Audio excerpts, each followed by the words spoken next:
Alors, je voudrais d'abord préciser que c'est un grand honneur pour moi d'avoir été désignée doyenne de la formation initiale, la formation continue à l'ENM. Alors, l'implication, évidemment, tient au fait que nous sommes à un moment crucial pour la formation de l'ENM, compte tenu du fait qu'il est envisagé de recruter beaucoup plus d'auditeurs à l'avenir et qu'il faudra donc réfléchir sur la méthodologie de l'enseignement et puis même sur le contenu de l'enseignement. Alors, bien sûr, j'ai déjà participé à la réflexion avec l'équipe de l'École nationale de la magistrature. Et puis surtout, je fais depuis longtemps des formations aux auditeurs de justice sur l'office du juge civil et puis des formations continues également sur la procédure civile et l'office du juge civil que je continuerai évidemment à faire dans le cadre de la direction du pôle de la formation.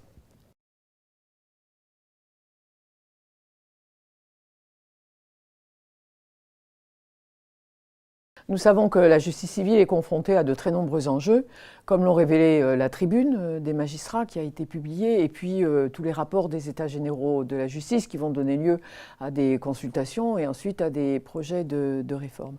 Alors, je ne vais pas énoncer ici toutes les difficultés auxquelles est confrontée la justice civile, mais insister sur deux aspects. D'abord, sur le numérique et l'intégration du numérique, évidemment, avec l'open data, qui va aussi modifier certainement les modes de rédaction des jugements civils et puis peut-être avoir des incidences sur l'office du juge.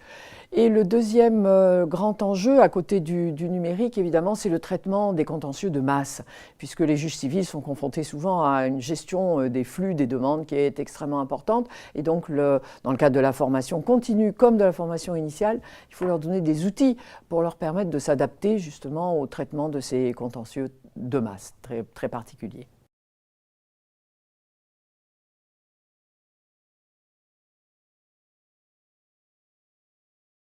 Alors, en tant que professeur des universités, bien sûr, j'ai une certaine expérience de la pédagogie, mais c'est surtout mon expérience au Conseil supérieur de la magistrature qui m'a permis de mesurer la réalité de l'organisation et du fonctionnement des juridictions. Et surtout de prendre la mesure des difficultés et des questions auxquelles sont confrontés les juges civilistes.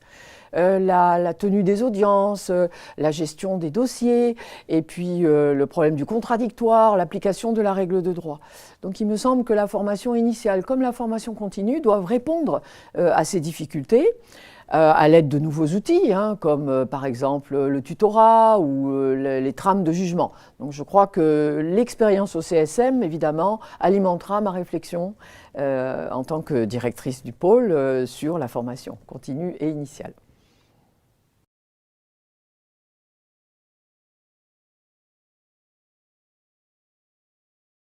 Alors, nous le savons, les fonctions civiles sont dites peu attractives parce que l'image du juge civiliste, c'est celui d'un magistrat solitaire, rédacteur de jugement. Alors je crois que aussi bien la formation initiale que la formation continue, et d'ailleurs les équipes de l'ENM, les équipes de formateurs de l'ENM s'y engagent bien entendu, eh bien la formation doit démontrer que le juge civiliste est autre chose justement que ce rédacteur. Alors déjà, il est animateur d'un service le plus souvent, service famille, tutelle, etc.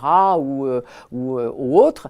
Et puis il est aussi animateur d'une équipe. On parle beaucoup de l'équipe autour du juge, il y a des assistants de justice, il y a des juristes assistants, et bien sûr, le magistrat doit trouver sa place comme animateur et pas seulement comme rédacteur, évidemment, de jugement. Et même de formateur de cette équipe, ce qui est un rôle intéressant, évidemment.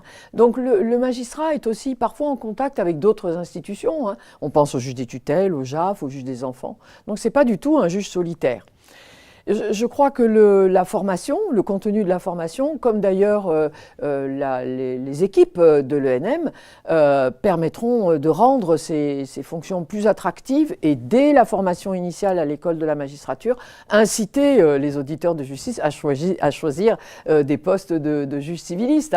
Je crois qu'il est tout à fait facile dans le cadre d'un enseignement et d'une formation de démontrer l'attractivité du droit civil et puis de la procédure civile également, bien sûr, avec un certain dynamisme et enthousiasme. Et puis bien sûr aussi de démontrer que le juge civil a un rôle extrêmement important puisqu'il statue sur tous les contentieux de proximité, contentieux de la famille, des baux à usage d'habitation, de la consommation. Donc c'est vraiment le juge de la cité, le juge qui est proche des citoyens. Donc ça me paraît rendre en soi les fonctions très attractives.